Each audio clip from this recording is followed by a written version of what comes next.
everyone. I am here to talk to you about Mark Twain and some of his short stories today. Now, if we know about Twain, then we realize he is very famous for satire and irony. When he writes, there's a lot of exaggerations, there's a lot of poking fun at human nature. He tends to see the flaws in people in general and point them out in his writing. So, looking at a couple of his short stories, let's talk about a brief summary of what they say to make sure that your understanding when you read them is clear. And then let's try to find and focus on what is he doing? What is his point of writing the short story? And how is there irony in it? Or how is it a satire? What is he trying to say or do? The first short story that I had you read was Luck. In Luck, we see an English captain, Lord Arthur Scoresby. He's an idolized leader. And he is a little bit unintelligent. He's not quite competent for doing even basic things. However, through his luck, he becomes a military hero and he's a genius and he wins tons of awards and people idolize him. They worship him. They blindly follow him without really knowing him. But people who do know him, like the narrator, a clergyman, seems to say that it's only his luck that has gotten him where he is.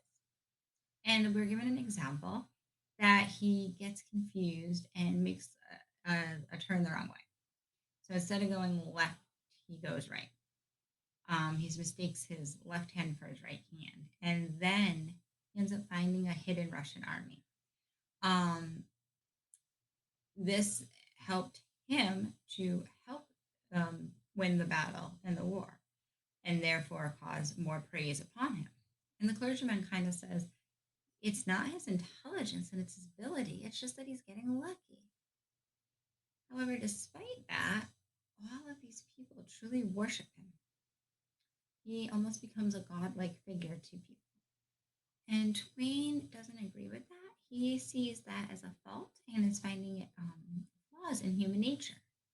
So he's basically saying when we follow someone and we are going to idolize them, make sure that you know why you are. What are they really about? What do they really do? Is it truly who they are that you're idolizing? Or is it just that you're following suit with what everyone else thinks? There's a lot of danger in doing what everyone else does and not thinking for yourself. And I think Twain is trying to point that out in this story. He's really trying to show that when one person starts to think someone's amazing, more and more follow. And who knows, you could be worshiping and idolizing someone who only got to where they are based on pure luck. But I think you want to expose our human tendencies to do this type of thing, to do the type of thing where you follow someone. And then as soon as they have a following, more and more people are likely to. And maybe we need to think of why we follow and idolize and I mean, worship's a strong word, but even worship people out there. Um, and make sure that we're doing it because we know what they represent and what they stand for. And that we're not just worshiping someone as being this genius who got there based on. The second story was the five boons of life. So in this one, we see this fairy come to a young man and she offers to grant him one of five things. He gets a choice between fame, love, wealth, pleasure, or death. He instantly says, pleasure, absolutely, no questions asked. Um, so she grants it to him. And all of a sudden, this leads him to kind of feel empty and disappointed. It didn't turn out to be what he expected from pleasure. So then she returns and he says, love. And as readers, we're like, yeah, love's the way to go. Absolutely. But that doesn't turn out so great either because the man ends up at the funeral of all of his loved ones. So he had love, but then love is leading him to more pain. So she returns again and he's going to say, I'll try fame. So he gets fame. However, that leads him to having both hate and envy. So nothing's really working, but he's not quite ready to choose death. So instead, he says he'll take the wealth and he gets all of these riches. And 3 years later, he loses them all and he is poverty stricken and poor. So finally, he says, okay, I'll take death. And the fairy says, sorry, I just gave it to a young child. So he says, well, what do I have then? What am I left with? And she says, you're left with your old age. And we kind of think to ourselves, okay, well, what was the point? Like I see the irony. There's lots of examples. Um, Love brings us pain and loss. Wealth brings us poverty. Everything the opposite of what he's expecting. Even when we think of death, it goes to a young child. That's the opposite of what someone is expecting to happen. So again, why write this story? Now, Twain is famous for making you really think about his works and trying to figure out what you're going to do with them. So as we think about and analyze this, we might be able to easily pull out some of the irony, but not quite sure what he's trying to say.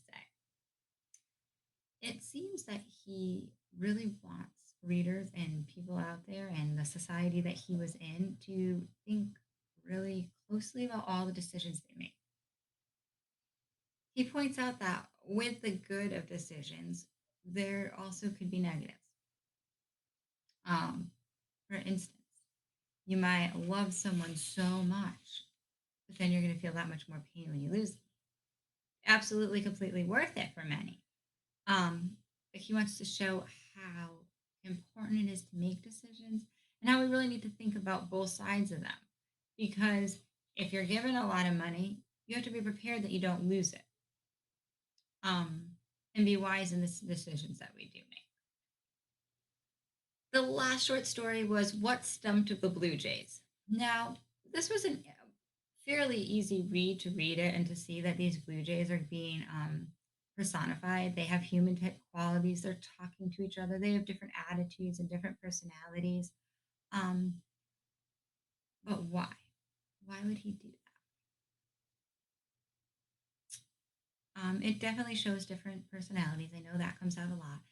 But also, one thing that you may not realize is that Twain was an animal activist. He was very against animal testing, um, cruelty to animals. He spoke up against that. And this story is really trying to show that he believes that animals are just as, if not more intelligent and with the ability to communicate than we are as humans. Um, he wants us to see them as equals and to give them respect.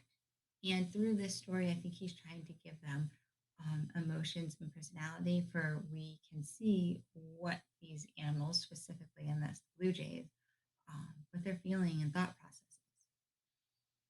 And through that, show that not just all animals are equal, but also people throughout, regardless of where they're from or what they represent, also have equality. So hopefully that helped you with those three short stories to understand them and a little bit of the analysis of why Twain wrote. Bye.